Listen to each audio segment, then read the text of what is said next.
بچوں کو عبارت کے عنوان تک لے جانے کے لیے اور ان کی کتابیں کھلوانے سے پہلے آپ ایک موزوں تمہید اٹھائیں گے، عبارت کے عنوان کا اعلان کریں گے اور پھر کتابیں کھلوائیں گے۔ تمہید اٹھانے کے لیے درج ذیل نکات پیش ہیں، تاہم یہ حرف آخر نہیں ہے۔ بہتر سے بہتر تمہید کے لیے آپ کی فکری جستجو جاری رہنی چاہیے۔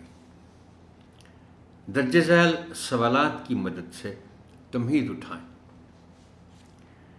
مصیبت کے کیا معنی ہیں؟ بچے اپنا اپنا جواب دیں گے۔ بنیادی طور پر اس سوال کا مقصد یہ ہے کہ ہم نے اس سادہ سے لفظ سے آغاز کر کے ہم نے آفت تک جانا ہے، چونکہ اس سبق کا عنوان ہے قدرتی آفات۔ آفت کیا ہوتی؟ مصیبت، دکھ، تکلیف۔ قدرتی آفات سے کیا مراد ہے؟ یہ آپ کو بریکٹ میں نظر آ رہا ہے کہ آفات سماوی،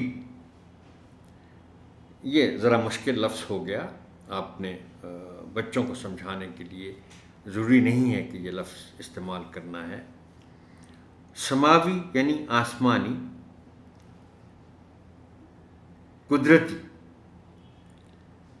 جیسے آندھی، بارش، برف باری وغیرہ، اور آفات ارضی جیسے سیلاب اور زلزلہ وغیرہ۔ یہ ہے ان دونوں میں فرق۔ آخری سوال ہے کہ کیا قدرتی آفات کو روکا جا سکتا ہے؟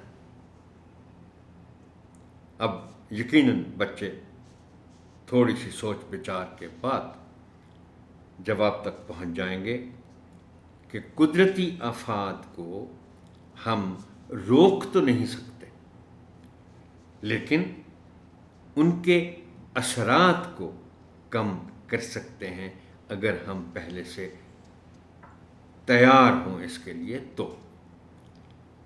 درجہ بالا سوالات پر مبنی گفتگو کے نتیجے میں بچوں کو باب کے عنوان تک لے جائیں۔